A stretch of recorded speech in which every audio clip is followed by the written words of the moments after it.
Kau serius sekali dengan ucapanku, ujar Cindy masih dengan tawa di bibirnya. Tadi itu aku hanya bercanda. Baby mengerutkan keningnya dengan wajah yang semakin bingung. Begitu pula dengan Jonathan, tapi tidak dengan Agam. Pria itu diam dengan raut wajah tanpa ekspresi apapun menatap pada Cindy. Kau tidak perlu minta maaf, karena semua yang terjadi bukan salahmu. Semua ini adalah takdir. Aku dan Agam memang tidak berjodoh, sehingga kami gagal menikah. Jadi, lupakan semuanya, karena aku pun sudah melupakannya. Tapi Cindy, kau benar-benar tidak marah padaku? Tentu saja tidak, jawab Cindy dengan tersenyum. Bagaimana mungkin aku tidak marah padamu, Baby Alberto? Karena aku hanya meminjamkan sebentar Agam padamu sebelum aku mengambilnya kembali. Gumamnya dalam hati. Ya Tuhan, akhirnya aku bisa bernafas dengan lega. Baby membalas senyuman Cindy. Kau tahu, aku sangat merasa bersalah padamu. Tapi setelah mendengar kau tidak marah, aku bisa menjalani pernikahan kami tanpa beban. Pernikahan kami? Cindy mengerutkan keningnya. Tidak mengerti dengan yang diucapkan Baby. Maksud aku pernikahan aku dan Apa?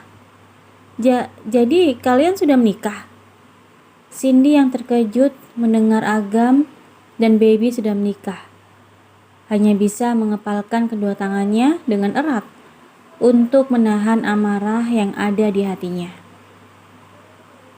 Iya, kami sudah menikah.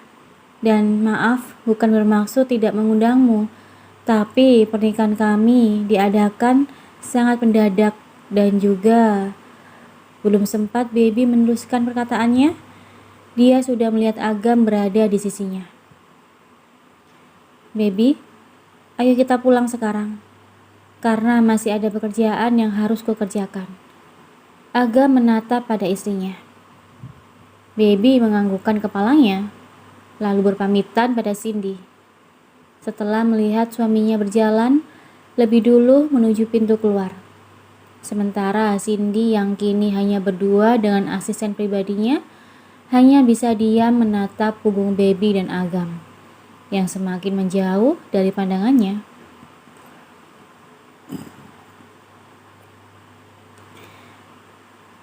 Mereka sudah menikah. Sandy terduduk lemah setelah mendengar kabar tersebut. Bagaimana bisa aku tidak mengetahuinya? Kenapa tidak ada satu anak buahku yang mengetahui kabar tersebut? Cindy yang marah meninggalkan tempat tersebut dengan terburu-buru. Ia harus menemui anak buahnya untuk mencari tahu lebih jelas tentang pernikahan Agam dan Baby. Kenapa kau minta maaf padanya? Tanya Agam setelah mereka berada di dalam mobil. Aku? Setauku seorang Baby Alberto tidak pernah meminta maaf pada orang lain. Bahkan jika kau menabrak tembok sekalipun, temboklah yang harus meminta maaf padamu. Baby menepuk bahu suaminya dengan kesal. Aku ini manusia yang juga mempunyai rasa bersalah. Apalagi sudah membuat pernikahan wanita lain gagal karena kau memilih untuk pergi ke rumah sakit menemuiku. Jawab Baby dengan lirih, sembari menyandarkan kepalanya di bahu suaminya. Agam menghela nafasnya, lalu mengusap rambut Baby dengan perlahan. Jangan meminta maaf lagi padanya, karena kau tidak bersalah.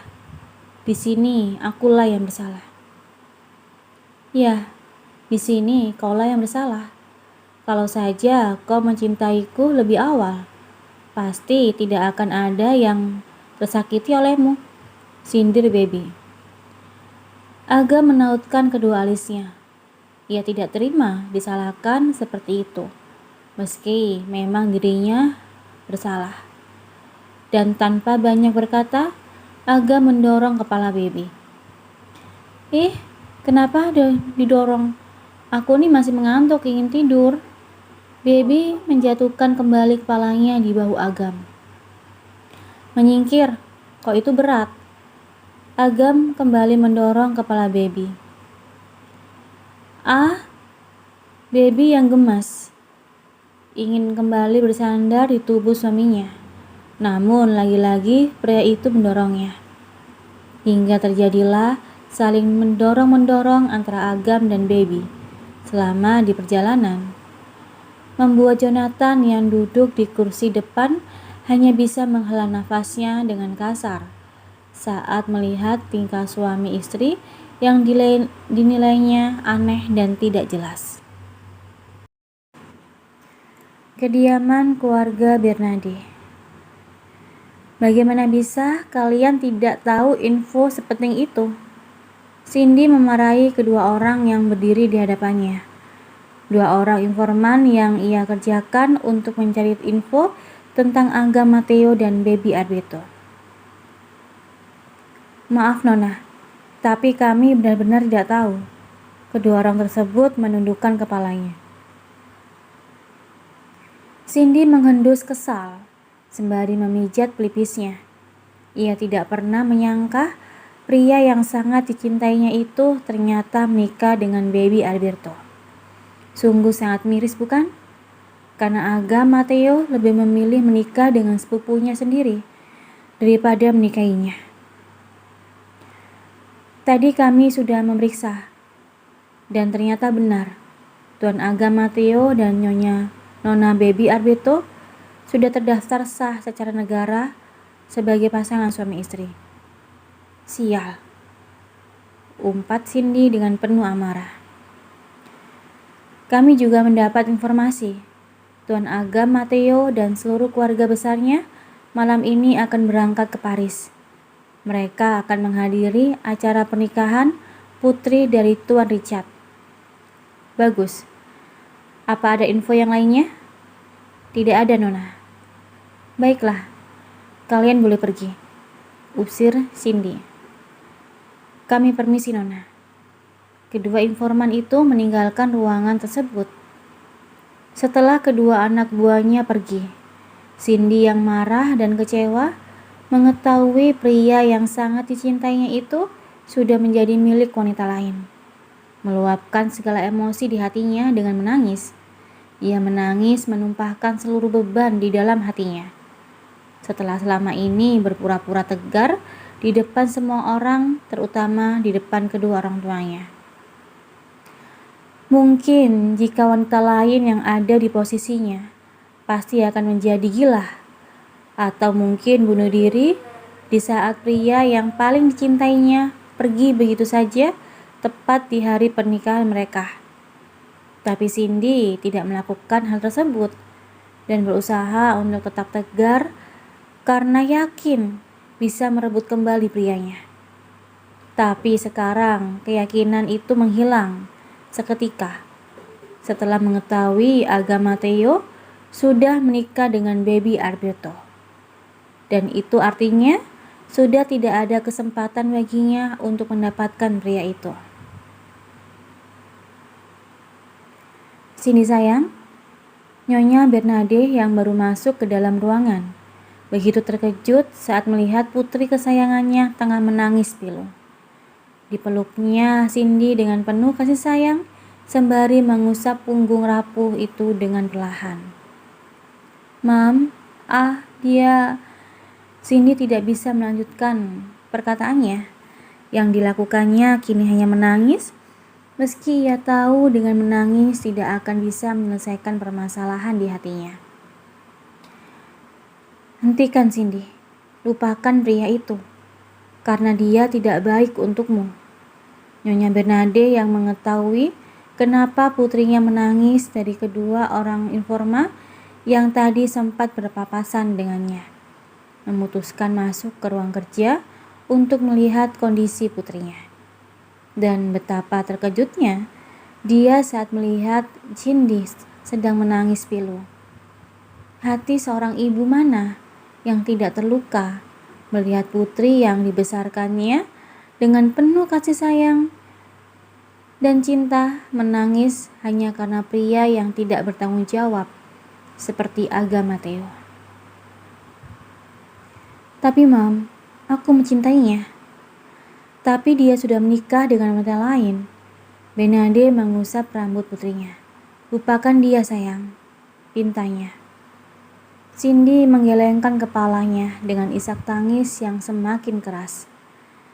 Aku tidak bisa melupakannya, termasuk luka di hati ini. Ia memegang dadanya. Dengar sayang, apa kau kira Mam dan Dad tidak sakit hati melihatmu dicampakkan seperti itu? Mam dan Dad bahkan memberanikan diri melawan keluarga Mateo karena tidak terima putri kesayangan kami dipermalukan seperti itu. Meskipun taruhannya bisnis keluarga kita akan hancur karena perusahaan Mateo akan mengambil seluruh saham mereka dan membatalkan kerjasamanya, tapi kami tidak peduli sama semua itu.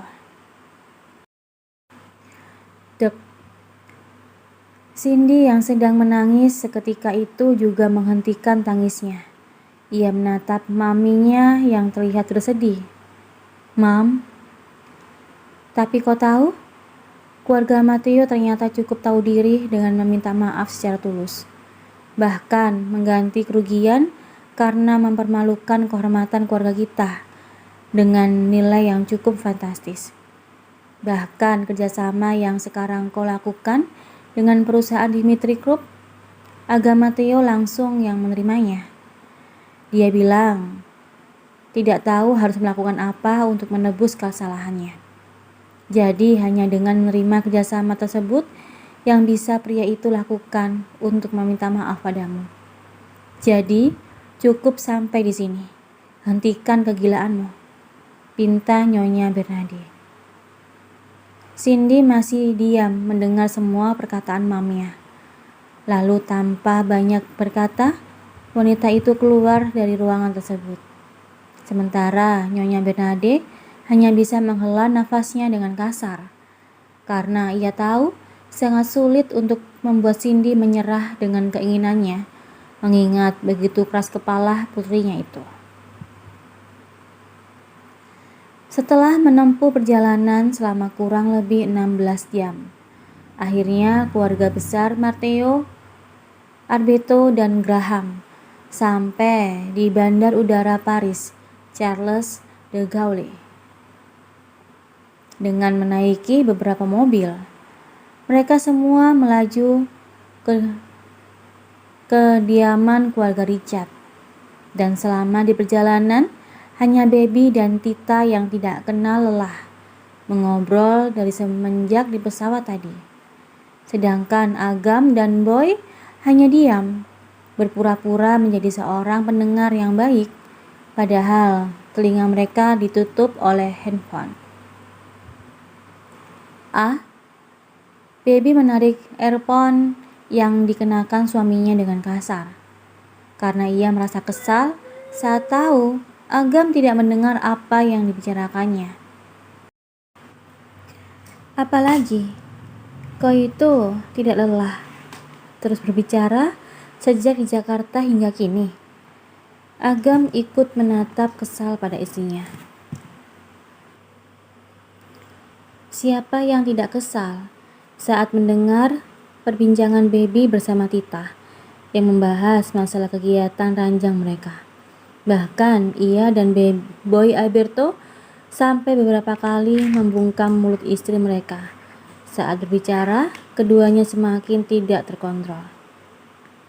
Ya ampun mana ada aku terus berbicara. Emangnya aku ini tidak tidur apa? Gerutu Baby. Ya, kau diam hanya saat tidur dan makan, saut Agam sembari menarik earphone dari tangan istrinya.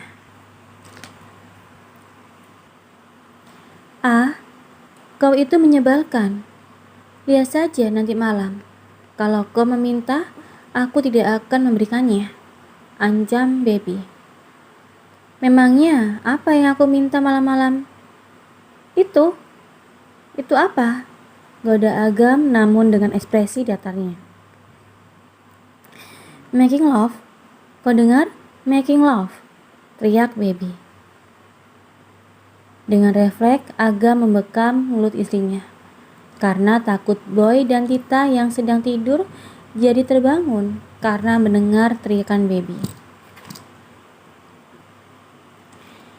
Aku tidak akan memintanya, ucap Agam sembari melepaskan tangannya dari mulut Baby. Aku tidak akan meminta, tapi akan memaksa jika kau tidak mau melakukannya, ucapnya tapi dalam hati. Oh ya ampun, kau itu benar-benar menyebalkan. Baby memilih memalingkan wajahnya. Sementara Agam dengan santai mengenakan kembali earphone di telinganya. Hingga tanpa terasa, kendaraan yang mereka tumpangi sudah sampai di kediaman keluarga Richard. Ah, akhirnya kau datang, teriak wanita cantik, berambut pirang panjang, dengan tubuh tinggi semampai. Ia berjalan menghampiri pria yang sangat dirindukannya, dengan senyum di bibirnya. Kau? Agam tak percaya dengan apa yang dilihatnya saat ini. Sementara Baby hanya bisa melongo melihat wanita cantik yang kini tengah memeluk suaminya. Wanita yang memakai rok mini dengan atasan crop top sehingga memperlihatkan perut rampingnya dengan sebuah tindik di pusar. Cleo? Agam menatap dari atas sampai bawah saat wanita itu melepaskan pelukannya. Yes, I am Cleopatra, ucapnya sembari mengelingkan matanya dengan senyum menggoda. Agam dan Baby yang terkejut kini saling berpandangan, lalu menatap kembali wanita cantik yang kini sedang tersenyum menatap mereka. Kak Cleo, kau terlihat cantik, terlihat seksi.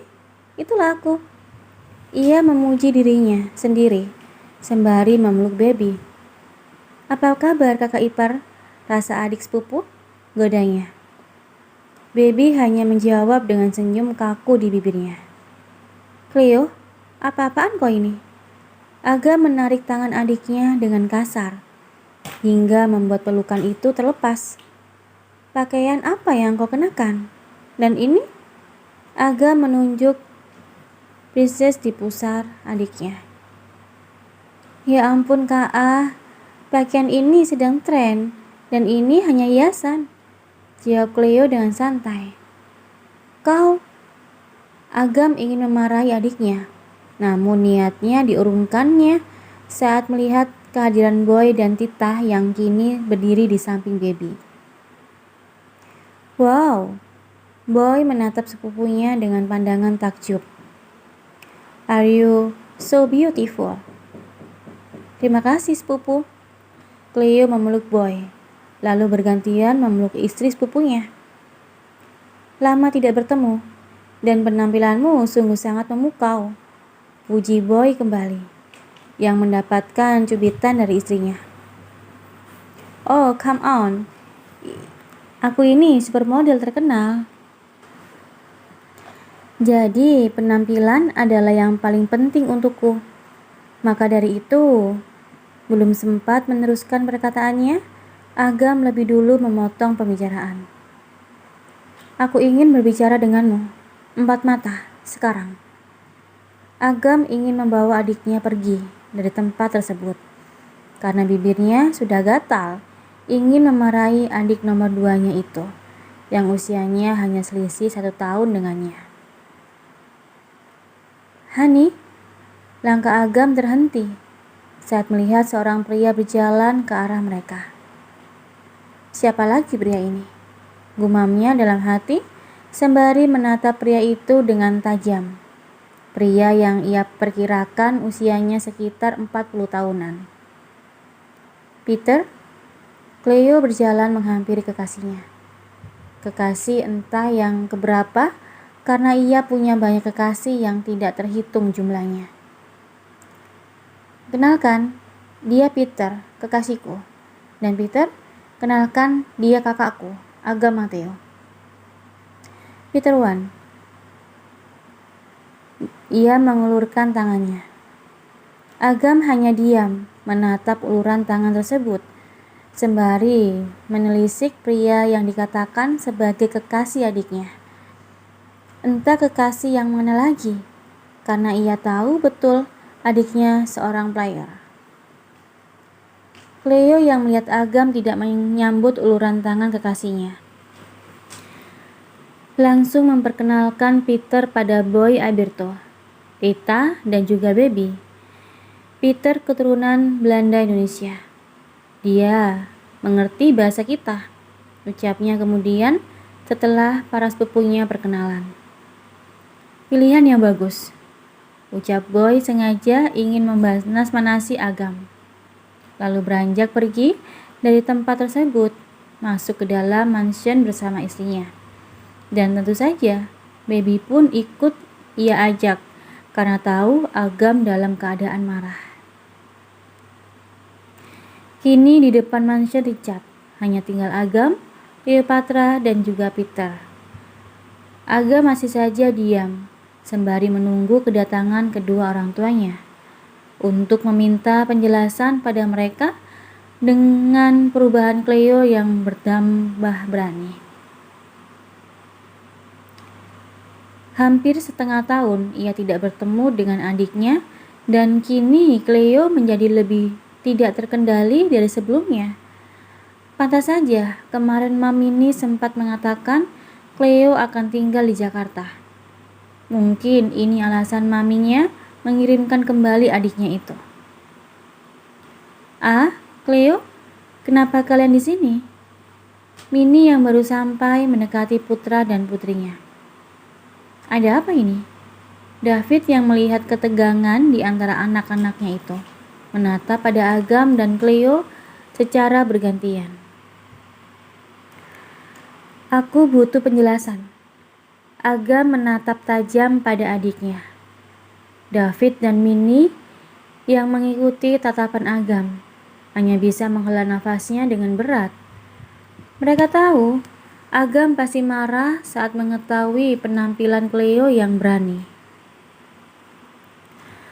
Meski berpakaian dengan model terbuka seperti itu, hal yang wajar di luar negeri. Tapi tetap saja di dalam keluarga besar mereka tidak ada yang pernah berani berpakaian terbuka seperti yang dikenakan Cleo saat ini.